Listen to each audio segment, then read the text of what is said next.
Eu tô ouvindo aqui um podcast, o Pragmatic Engineer, do Gergely, e ele tá entrevistando um desses caras das antigas que programa há 25 anos. E, cara, tá muito maneiro no sentido de que ele tá me trazendo de volta aos tempos áureos. E o que eu vou falar agora? Assim, eu não sei se é pra convencer a ninguém além de mim mesmo. Além de mim mesmo. Mas é pra falar o seguinte: quando eu comecei a programar, igual quando esse cara começou a programar, só que a diferença é que ele seguiu direto e eu não segui. Igual quando eu comecei jiu-jitsu e outras pessoas seguiram direto e eu tô pegando a marrom esse ano. É, quando esse cara começou a programar, a gente programava em tabelas. Uma página web era uma tabela. Quando a gente começou a programar, além de ser a era do Internet Explorer, que muitos nem sabem o que é, a gente literalmente fazia, quando a gente queria testar alguma coisa, a gente botava um alerta, aí vinha um pop-up na tela, puf, né? O advento do que hoje nenhum programador web vive sem, que é o console, é algo que não existia. É algo que não existia, né? Existia o Firebug, que era o nosso DevTools, né? Então, assim, anos 2000, as coisas eram muito diferentes. Por que eu tô falando isso? Porque já houve época, e era uma época muito óbvia, muito certa, e todo mundo achava um absurdo falar de open source. Não, não, não. Open source é um negócio bonitinho de falar, mas não faz sentido, não existe, não funciona, e a gente aqui não tem isso. E existem hoje ainda programadores da época onde não se usava open source. Programadores raiz que falam que usar package de NPM só se você copiar o código do pacote e jogar na sua library. Pessoas que parece que se consideram mais espertas do que a comunidade, mas na verdade elas são mais conservadoras do que a comunidade. Elas estão apegadas ao jeito delas de fazer as coisas e não estão abertas à mudança. Pessoas que vão sim ser empregadas e continuar mantendo seu nicho, seu domínio, mas por um tempo. Por um tempo. Até que no próximo trabalho, na próxima oportunidade, as coisas já não vão mais ser toleradas como eram. Então, o ponto que eu estou querendo trazer é: hoje em dia, eu tive um projeto recente que eu tive que criar um parser, um tradutor de uma linguagem para outra, na verdade, para ser um pouco mais preciso.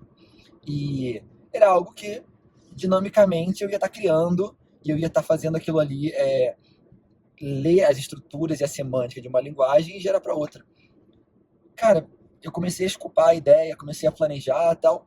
Eu vi que aquilo ali era razoavelmente nichado, razoavelmente bem definido, regras muito estáticas criadas há muito tempo, só que cheio de nuance de regras e baseado em YAML, baseado em uma estrutura de dados de input que trabalhosa assim, sabe? Aí eu falei, cara, e se eu jogar isso para uma LLM? Aí eu fui lá, gente, sem brincadeira, 2 horas. Eu e o Claude, em 2 horas, levantamos um serviço e tava lá o tradutor, a pedra de Roseta. E alguém vai me perguntar, mas Daniel, você não escreveu esse código? Daniel, como você pode garantir que isso está funcionando no sentido de que amanhã vai estar funcionando como esteve funcionando agora, hoje? Daniel, cara, isso é a mesma coisa que falar para mim, como é que você garante que aquela seu deploy de hoje de manhã e o deploy de hoje de tarde vão estar funcionando corretamente, já que os pacotes foram reinstalados, já que o NPM e todas aquelas libraries e aqueles thousands of lines of code não foram escritos por você ou verificados por você, sabe? Então, tudo que eu tô querendo trazer atenção, que eu acho muito engraçado pensar nisso agora, é que que a gente está vivendo hoje mais um desses momentos que para algumas pessoas gera vergonha, que para algumas pessoas não posso nem falar que eu programei usando um agente de AI, enquanto que hoje o que a gente tinha que estar fazendo é, alguns de nós, não estou pregando, porque não dá para falar que é uma regra para todo mundo, mas o que a gente deveria estar fazendo e eu estou fazendo, abraçando a mudança, abraçando a insegurança de não ter o controle de tudo, mas ainda assim iterar muito rápido, ainda assim gerar resultados, ainda assim colocar coisas novas no ar, gerar valor novo e se aventurar no mar da. Gente, eu conheço gente que, de verdade, eu já estava em 2016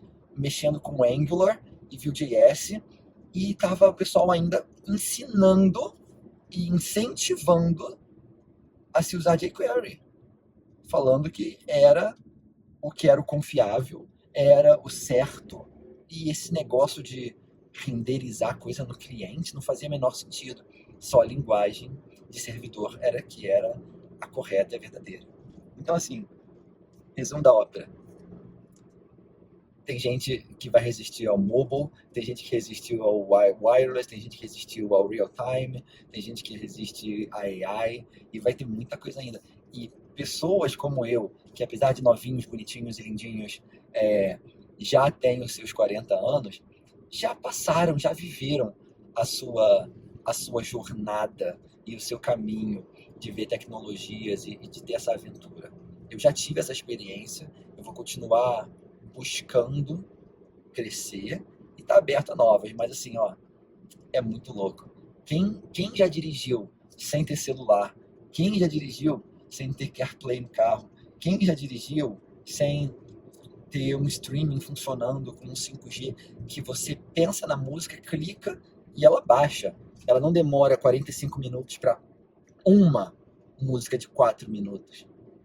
Com a banda que não era banda larga, a gente chamava de conexão de escada, né?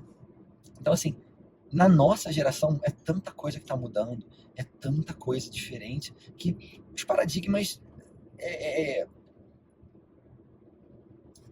o apego, o apego ao, mas eu sempre fiz assim, ele é até bobo, porque a vida de quem sempre foi do mesmo jeito?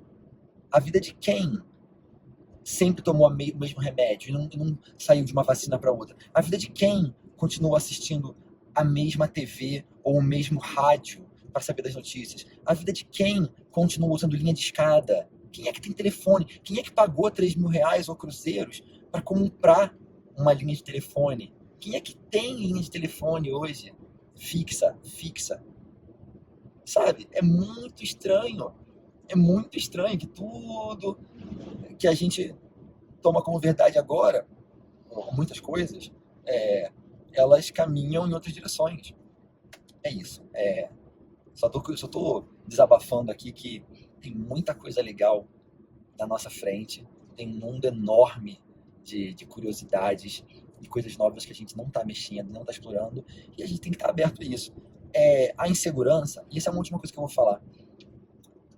Eu tô há um ano no Brasil, e quando eu decidi vir para o Brasil, eu vim falando assim, eu vou ficar aqui, eu não tinha nem chego, né? E eu falei assim, eu vou ficar aqui um pouquinho, quanto der. Talvez seja um mês, talvez seja uma semana, talvez seja 6 meses, mas eu falei, é só eu ser assaltado, é só eu ter um problema, eu já vou meter o pé. E eu dava exemplos, como eu acabei de falar, 2 semanas, um mês, 3 meses.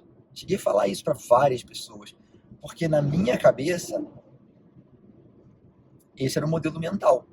Eu estou indo para o Brasil, eu vou ter problemas, assalto, trânsito, violência no trânsito, né, principalmente. E, e eu ficava, melhor já me preparar aqui. Quando acontecer, eu já faço as malas e volto rapidinho para minha casa no Canadá. E, e essa ansiedade, eu estava escovando dente hoje de manhã pensando nisso. Essa ansiedade hoje, que eu tô voltando pro Canadá, não passa de uma memória. Do tipo, caramba, eu pensava isso, né? Eu pensava isso, que ia dar problema, que ia ser ruim, que ia ser uma experiência negativa. E não foi. E não tá sendo uma experiência maravilhosa. Assim, boa, maravilhosa, boa. Nota 8,5, sabe?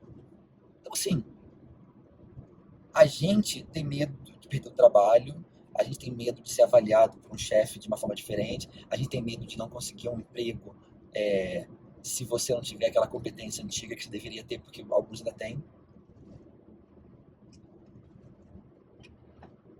A única coisa que eu vou falar é, eu acredito. Não dá para lutar contra o desemprego, contra a necessidade de sustentar a família e de pagar as contas. Isso daí realmente a gente resiste um tempo, e se você ficar, e eu ficar 2 anos, 1 ano sem trabalho, procurando, e não conseguir pagar as contas, de repente abaixa a orelhinha, volta para trás e desiste daquilo por enquanto. Existe isso. Existem coisas que são ahead of time, né? Que estão muito adiantadas no tempo às vezes e não estão na hora certa. E existem coisas erradas também. Ah, isso daqui nunca vai pegar. Tudo bem, nunca vai pegar. Mas nesse caso da AI, quem está investindo antes não está perdendo nada. Ah, mas a galera toda não veio com tudo. Tudo bem, tudo bem. Você está desenvolvendo um músculo agora que possivelmente vai pagar dividendos daqui a pouco. Só esperar, tá bom? Vou ficar nessa por aqui. Era isso que eu queria gravar. Tchau.